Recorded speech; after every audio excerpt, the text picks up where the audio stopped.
Mbote na bandeko na biso nyonso baimboka wapi na bingomba bokuta mipe bovandi to lisusu mokolo na lelo po na toka bola makanisi na oza koleka na politique na est ya République démocratique du Congo, des sorties médiatiques de part et d'autre na kati ya union sacrée.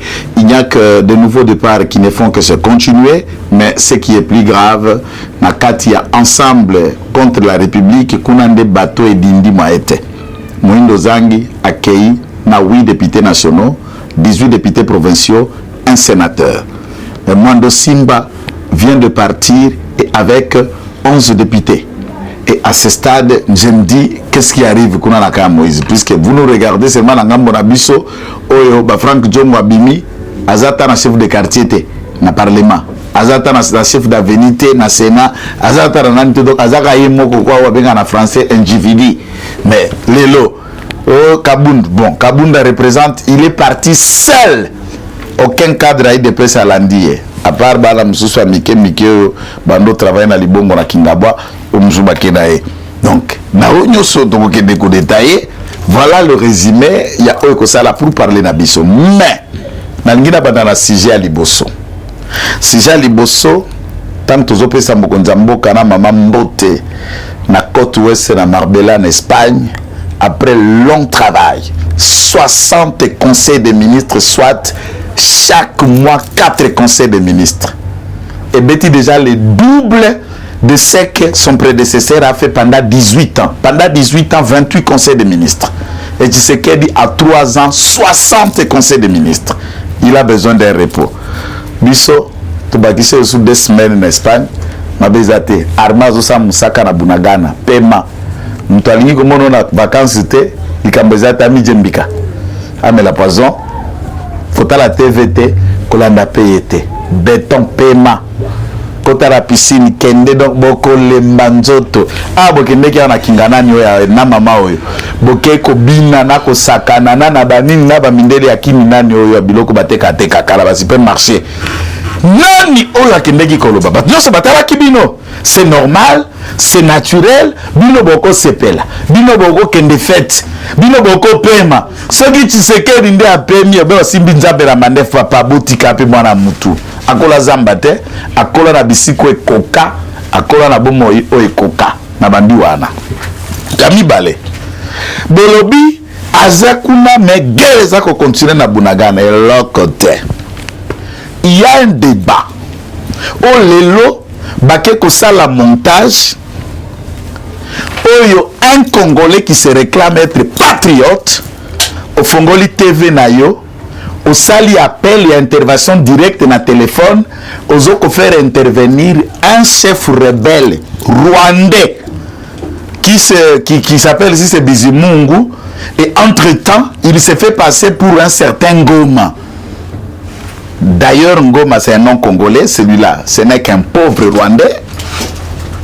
Yo, Pierrot Rouara, ou une mission aux Solana rebelles contre Mboka Nayo. Tu peux être contre Félix Tshisekedi, cher Pierrot. Est-ce que tu es contre les populations locales au Bali, Nandingani, Govana Bunagana?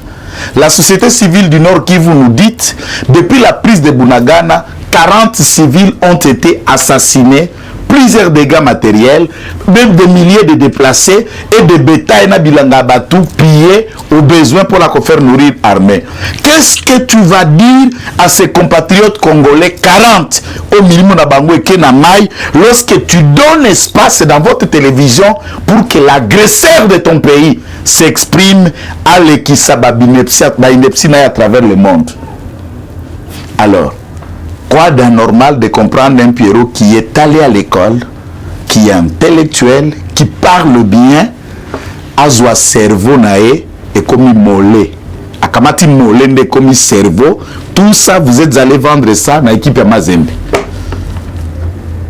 En jouant avec les âmes et les esprits des Congolais.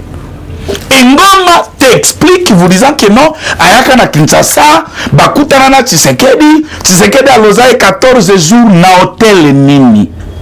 Chaque hôtel les alaka na ba registre, ils ont ba combo. Et il a signé un accord avec Félix Tshisekedi. Je crois que au Ngoma, les Congolais ne sont pas dupes. tout ce que tu fais là, c'est du Vital Kamerhe. Vital Kamerhe fait croire avec ces hommes na Congo que na Kenya, na Nairobi, accord moko beba signa que na Félix Tshisekedi prétextant que na 2023 ya koza la candidat, ya koza la premier ministre patati patata. Entre-temps, connaissant l'arrogance de Kamerhe et ses hommes, beleba brandissé la biso ba papio na tout le monde nga monango. Mais Vandakara Maloba, accord. Lorsque vous signez accord à 23 mars, au Bobengi la M23, tout le monde voit ces papiers et il peut lire les contenus à rapport. Rapport contenu le 12 mai 2012 à Rubavu. Il y a le raccord. L'accord, il y a le 18 mai 2012 à Rubavu, où Zala qui est représenté par le ministre des Affaires étrangères, notamment, et puis le ministre de la Défense. Il y a des papiers. Mais pourquoi celui qui vous estimez Félix Tshisekedi a écrit et le Kwata Moko Ezo Monanate et vous voulez endoctriner les Congolais prétextant que Félix Tshisekedi aurait signé un accord pour vous donner token de bataillon, bazo abatu ya Général Mounene. Je rappelle que Général Mounene ici à Kinshasa, je l'ai demandé, monsieur le général, avez-vous des militaires?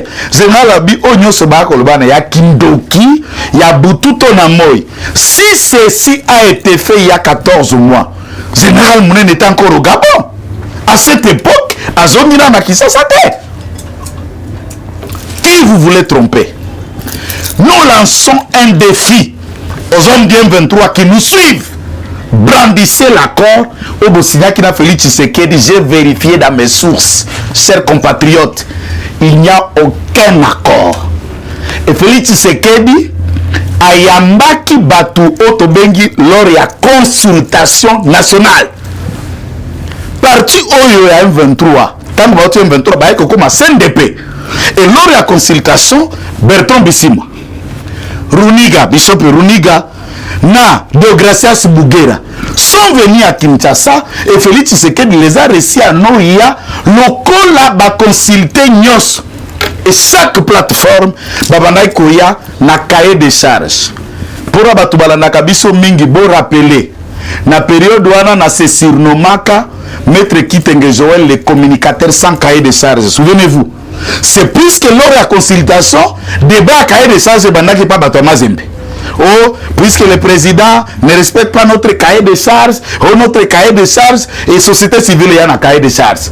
Ba communicateur na batu ya théâtre ba ya sai ba na cahier de charge. Ba musicien ba Kofi ba nani ba na ba cahier de charge et pas président de la République. Beaucoup d'autres personnes ont été reçues. Nani yo akenda koyamba mana Félix Tshisekedi et qui a pu voir que les discussions faites avec lui, les propositions constituées en termes de cahier de charges, cela peut être considéré comme un accord. Mais néanmoins, je note que les services du président de la République, lorsque Bayamba Deogracias, Ngoma et Runiga, ils ont proposé au chef de l'État l'intégration des anciens officiers faisant partie du M23, nouvellement CNDP, au sein de l'armée régulière. Malgré les consultations, le président de la République a dit niet. Et du point de vue de cet aspect, Ngoma, s'il dit la vérité, il peut vous expliquer maintenant pourquoi Félix Tshisekedi n'a pas accepté que brigade Yabaoumana Baoutina M23 va intégrer l'armée régulière. Et si vous rentrez dans le processus de Nairobi, cela revient à dire que dans le processus à Nairobi, c'est là où le président de la République a boy motoako taramampinga autara groupe armé, autara ba particule na ba rebelle non. Ok, recrutement, au sali formation, au yemampinga, brassage, mixage, groupe rebelle, au ceci exacté. Donc, si dans notre façon de communiquer, n'oubliez pas, Oki Kozala de même avis na Félix Tshisekedi te. Oki Kozala de même avis na biso na IDPS, c'est ça aussi la démocratie. Mais dans votre combat d'opposants, ne sacrifions pas ce qui nous est cher. C'est le Congo. Ne donnons pas l'espace dans nos médias aux rebelles, cher Pierrot. Je peux tout te comprendre, tout te pardonner, mais pas appeler M. Ngoma dans votre chaîne et vous discuter avec un chef rebelle et utiliser ces moyens-là, puisque vous n'haïssez pas Tshisekedi. Tu ne connais pas ce Rwandais, mais Moïse Katumbi qui t'emploie connaît les Rwandais puisqu'il a une femme rwandaise dans sa maison. Vous ne connaissez pas les Rwandais. Vous ne savez pas de quels moyens ces gens-là sont venimés, ennemis, et c'est un monstre froid qui vous mange lentement. Il faut en finir avec cette question de Bunagana par les armes. Messieurs de M23, tout celui qui va suivre cette vidéo, faites de sorte, bon aider biso vidéo, boti ango na ba watch vidéo na Facebook, na ba tweet, pour que M. Ngoma et l'ensemble ya commandement M23 au bazar déjà na de ya Makenga nous explique. J'ai lancé un défi ici, puisqu'il y a eu des vidéos que Ngoma a fait croire au monde que Sultan Makenga était vivant. J'ai dit à Sultan Makenga que ton âme repose en enfer et en désordre. Si tu es vivant, fais une vidéo en répondant au présent de ce que je suis en train de dire. Salayango, tu lancé défi, babaki vidéo na ba plateforme news. Nilituma kunamba Kivu yetu. Ingigawa mambo lolote mahali lolote tumechunga hakukuwa suti hata moja, ilikuwa sa vile zana za msikiti. Ça, c'est pour vous dire que ces gens-là sont des menteurs. Et ce qu'ils veulent, même en utilisant Kabund, en utilisant Django, en utilisant les autres, c'est pour déjouer l'opinion contre l'agression qui se vit à Nord Kivu. Qu'on parle de Kabund, qu'on parle de Django, qu'on parle de tous les tralala, qu'on parle de vacances à Marbella, alors que ce qui est important, c'est de parler de l'Est, parler du Congo, parler de l'économie, regarder des questions fondamentales. Peuple congolais, ne soyez pas distraits. L'ennemi se sert de certains de nos frères. Les autres sont journalistes, les autres sont politiciens, les autres sont dans les affaires, et l'ennemi se sert de nous pour nous distraire de l'idéal. Pas un seul maître de la République démocratique du Congo où eko kenda pe koza la propriété à banani basongolo pakala pe congolais nyos ou aliko travailler na munguna contre son propre pays, tu es maudit. Na yo na génération na nyos mobimba pe oko kololo na Zambie place aux en exil. Pour Nzamba bakoko, Nzamba milimo batu bakola na Bunagana. Yo koma moninga ba rebelle. Opi ce espace na chaîne na yo, okomi Al Jazeera contre le Congo. Que le Dieu de nos ancêtres s'occupe de ton cas et de ta vie. Que tous les malheurs au nom du sang des Congolais te suivent sur toutes ces formes. Même le mur de la maison là où tu es doit s'occuper de toi. La guerre métaphysique niveau tokomi. Les esprits de nos ancêtres sont vivants. Esprit à martyr Mabiso est vivant. On m'a des pèses. Et à la gare, on va en français. Hein? Chota. En français. Et là, on est là, on batata, on a 13 parlementaires. On va sala. On va battre. Ou les canaïs de pes okoye bate biloko baloba biloko ba sacrifia o basala biso nous sommes toujours kokota raï de pes, nous sommes dans un mouvement spirituel okoye bate bandeko oyebi ke de pes na mona ngo ndire wenge BCBG ya jibempiana na ndenge akati fakade te po musicien nyoso bimake pas jibempiana appela kate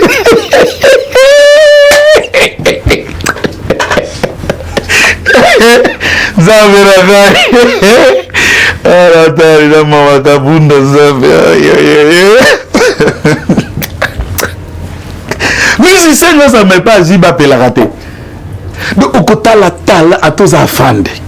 Emilia, Onani, Mutunions, O Tutu Kalu, O Saingeng. À tous en atala, Wembane, Soko Bime pas Zibo Tiki Motonio Sokuna, ok, non, poso. Pitala na onyo sokoti kala kaka bongo ba veste na ba cravazo neti ndeko na lelo tozana e combattant ya bogi na ndenge ya mabete ya bogi azara biso bogi si bompema tala yembeli ya mwana mobile mais l'autre zara e combattant za communicateur na biso salutation tola lobi na Eden télévision salutation mais c'est une façon de dire mais ceux qui bogi sa simbelo micro charmé non jibe na ebite lo asala na ofinga ete na lo bate ine pese ya lokola bongo soki na ine pese otiki moto oke poso kopela te yango ndenge mobaka atika moto Chimbala atika moto oh Belgique atika ka moto oh mutu nyonso abimaka na ine pese otiki moto oke poso poke ko disparaître libéra pe mutu nyonso ayaka kobundisa ide pese akendaka musika te ata baba wakamba IDPS ata ndenge okisanza wana ya ebi basekri wana donc IDPS soko mi déjà comme secrétaire général comme déjà na porte de sortie soit en mal ou en bien donc porte na de sortie c'est mon ami au gérer bien au garder histoire na ndenge bako changer poser na place na dignité mais la plupart des gens qui ont atteint le niveau comme secrétaire général na IDPS ba comment na point no retour et puis na obanga we kokomela basusu na bien loco mais na kebisi puisque biso nous sommes toujours na IDPS on sait qu'il y a une puissance un mouvement une mythe quelque chose que nous ne pouvons pas vous expliquer yango ndo mona IDPS le plus grand d'entre nous tous c'est Etienne Tshisekedi wa Mulumba akufa mais parti ekoba donc personne ne peut se dire que son gars na lumbe parti ekokufa po yo za plus grand que Etienne Tshisekedi te. Et personne aussi ne peut penser que c'est lui seul qui est le meilleur combattant ou qui a l'amour de Félix Tshisekedi, qui sait faire mieux que quiconque.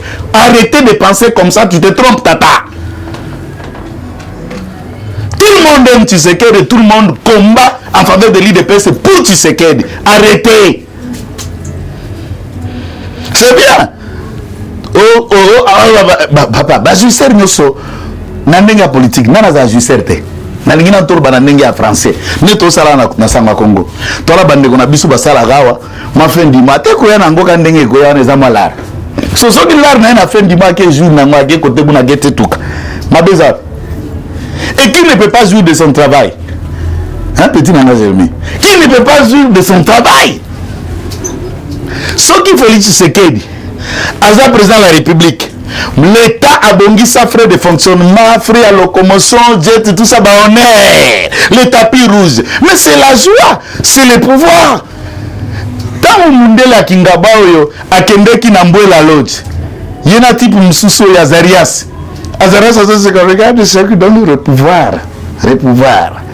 Est-ce que y aura un cheval qui dit cheval qui a gardé si ma vélo je sens camino et ça me regarde. Kalisi basien vélo na la camina a me dit ah le pouvoir je ne peux pas abandonner le pouvoir et tout ce que vous regardez ce que ces gens là font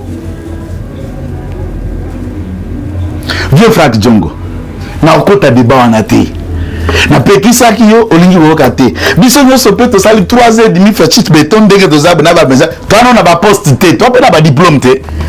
Il n'y a pas que vous qui avez des diplômes ou qui avez besoin de travail ou qui méritez faire mieux. Si vous êtes face à face, tout le monde est capable de se ébélé. Na ba forme pe ébélé. Mais tu as fait ça pour nous fonction te. Tout dit ka na lunga sko ide pes na kende soki kingaba ntona kende na mazembe. Tona kende na ferme ya mama ateka ndundo mama na ni o mama sungangai. Mon mari. Puisque na zona poste te vieux tango bibi na boloko ba mpiaka ya ndenge wana donc ayaki na espoir abi ke mwana mai ndenge to bunda na ye te na administrable Frank Djongo akangi motema papa bora ilunga lukambe bimi abi ah tozela remaniement boy sera mitidi te se casse quoi ba bimi sisama lukonda gelé géopolitique et mêlé puisque na kata géopolitique yaza mto Sankuru balaki déjà na Lutundula Sankour ensemble. Balak déjà na Selo Sankour IDPS. Balak déjà na Irene Sambo Sankour société civile. Bandeko. Bakuza Frank Djongo 4 Sankour. Kaba tetela ngomo la gouvernement bisiko batum susu pour la géopolitique yazandeni. Géopolitique baliani bango moko puisque on ne peut pas mettre les gens du même coin bango ni sur la carte du gouvernement. C'est comme ça que les géopolitiques font que Batumsusu Batika la ba est belé pour passer bata il faut me téter la passe à la représentation dans la Nomobimba mais bâtir déjà 4 batéti là-bas na kati. Vous comprenez? Azeli TV a craqué. Misisa Mouto est cédé. De discours on a bandé koyoka na discours ya indigné. Mais ça n'empêche pas que tous les Congolais se rappellent que Franck Djongo est aussi un délinquant comme Kabunda. C'est un délinquant. Kabunda akenda ko humilier Moura na boulevard. Na bagarde na ena mbeli na loboko ko tobolo ba pine a mituka. Franck Djongo a kamata ba garde républicaine na ba garçon a créé puisque azalaka na milice na moko na Delvaux. Ba molesa garde républicaine ba bomba bango na ndaku na ye. Garde républicaine a pour la sauver baninga nde baye ko kutana na kuna. Il a été arrêté pour bandicité, c'est un bandit. C'est un incivique. Et puis, Nangine expliqué forme à droit. Beaucoup de gens pensent que lorsque aux yeux babengi grâce présidentielle, la grâce présidentielle n'enlève pas la peine, mais la grâce présidentielle suspend l'emprisonnement. Tant que grâce est et l'ongolio na bolok. Mais grâce présidentielle et ça abolition, il y a peine aux ozala qui copirige. Prenons l'hypothèse ba condamné on a 10 ans. Mokonzaye pour accorder grâce présidentielle la bateau basinga ba manabolok. Au sali par exemple 5 ans babimisio. 5 ans mususu wana ol singa ko sala na bolok onde eza bénéfique ya grâce au kota sous bolok côté. Mais casier judiciaire na yo bakoisa ko na 10 ans eza. Viana bimi aza condamné et puis condamné na ndenge nini ya kuluna. Kuluna contre nani Bamura. Kabunda kuluna contre Bamura. Donc les deux kuluna là parlent au même moment au bénéfice de ceux qui sont en train de vivre. Mais Ngala comprenez vient de ma casse. J'ai de la peine pour lui. Et à comprendre que avant que tu boloko mande faisait ma pembe bongo te na bimbe na mande fo comme pemba ozela bo la mère et l'autre. Je vais dire au président de la République que Bami na bongo, Balié belé le roi Franck Djongo basé belé en gestation. Et na liro d'après source na bisto et Kosoukate d'ici la semaine prochaine nous avons l'information à 2 autres leaders yanga monabiso bako déclarer départ. Et nous avons même une information minene ya bato bako déclarer départ na sans soit na pour indignation. Moi je crois que le président de la République a intérêt. Ya okamata batu mususu papa. Il va poster à garage des belé. Kinga ambassadeur wapi na Somalie. Otini ambassadeur en Somalie. Aki kofanda na Bashebab et à ce stade il est moins à Kombra Kinshasa et moins jeune à Kinshasa. Des postes à pouvoir il y en a énormément. Il suffit seulement de faire un bon casting et puis qu'on désengorger les indignés là du genre Franck Djongo. Mais nasuki sana sije asuka wanande pebisho lokito mwindo zangi et tu penses que dans parlement so kazo panza biloko so kazo sala débat nando lele le roi député sko yo abimi na 8 députés nationaux 18 députés provinciaux na sénateur moko mama nangai mwindo zangi autorité morale. Batuni habite na ndenge ya mabete na mukuse mokabizi pezi abisi mon cher. Ndana za Congolais de père et de mère mwindo zangi na mundandi. Na kende komitia kana sima ya Zambien, étranger italien. Opération 2023 za de père et de mère. Ba député on a ba sénateur to vanda biyaya. To kende na côté ya ba Congolais de père et de mère de 100%. Tipoyo ya Zambie to kosala na ili susute. Vie Mwando Simba babengi ministre ya plan. Wazana projet à 145 territoires. Azana plus ou moins 11 députés nationaux na kati wana ba députés provinciaux na Lualaba na Tanganyika na kuna inadef basé belé. Vie Mwando Simba lobi a pesi institution na ba députés na ba ministre na bi bozali susu na kati ensemble te. Na ajouté na Top Congo Lutundula Loba alobi na 2023 choix na eza clair à soutenir motomosu souteka ka Félix Tshisekedi donc Katumbi abo bon après wana Delice Sanga bima kutu kala mais bino ba presse oyo ba presse manyaku mais bon analyser peu départ réseau sali makunati Kabunda bimi akeye moko. Mwindu zanga bimi na 8 députés na 8 députés nationaux, 18 députés provinciaux, et 13 j'allais dire, 13 députés provinciaux, ensuite un sénateur. Na tuni bino na Kingabwa. Nous avons 32 députés nationaux. Combien de députés Kabunda ke na bango? Nous avons 4 CGA. Combien parmi équipes exécutives dans le plus haut point à partir de Bakena Kaboul? Donc, on doit comprendre même à ta sentinelle où apporte, il y a une espèce à Kingabate. Donc, c'est quelqu'un qui, du point de vue relationnel, a une relation à convaincre à ta moutouté. À qui moko. Et puis, il y a une relation. Batou FCC a bébara bango na ndenge ya mabe. Combien d'asa maître nageur, ba le sengel ba nager en tout cas quoi prendre bango ce qu'on nage bango nyoso na kati ya mai wo et c'est la toute première fois que mon maître nageur a dindi. Na mtu akingaki de ko sauver, na ba sauver na bango so ba dindi na mai. Et Michel lelo to suki awa. Biso na bino to kutani lobby mais na lobby na bino boy. Omoni Congo. Omoni Félix Tshisekedi. Omoni élection. Omoni Bunagana. Malobanyo sona bozoloba. Ba Congolais basi batimba. Ba ebike bozimbongo a communauté internationale pour avoir distraire. Nayoki collect brackware. Soki ne bobenga ka soki brackman, soki brackware mam kolo wana Belgique wana. A commis tweet nae, alobi boye. O source nae. Ezola Kissa, il y a des militaires dans le plus haut sommet, il y a régime, il y a Tshisekedi qui sont en train de formater un complot pour assassiner Madame Olive du fait qu'il y a des œuvres nae sociaux. Habitat maman mukolo ya Belgique ceux qui n'occupent ceux qui n'engagent Olive diplôme T. Niveau T. Politicienne PT. Elle ne représente rien en termes à poids libosoa Félix Tshisekedi. L'assassiner pour quelle œuvre sociale Olive Sala n'a beaucoup pas au sala côté ni na bututo na moi. Biso tout le monde a qui m'a fils mon coco en hôpital d'accord. Ou ba comédien ba vie de loin ba kena hôpital d'accord. Pour ça pas même vie de loin na Afrique du Sud pour na kendo aso tombu yanzi mosi ndeto ko buma pa ba kende ko yanzi mosi en hôpital. Tonenga maki fils mukoko na hôpital ndeba ki ko boma pa maki fils mukoko na hôpital. Kala biloko laboratoire ya chimie ya PPRD bozo réfléchir pour la distraire opinion boka apé soniko. Merci pour la bomesani kolanda biso boka bola vidéo. Ngoma nazo c'est la réponse na yo exact na bino sur bato M23 c'est la réponse na bino exact et demain j'attendrai vos réponses. Merci. Eshima, votre magazine qui bat au rythme de l'actualité. Une réponse à vos besoins en information, un éclairage dans divers domaines. Impartial, documenté, instructif. Eshima au cœur de l'info.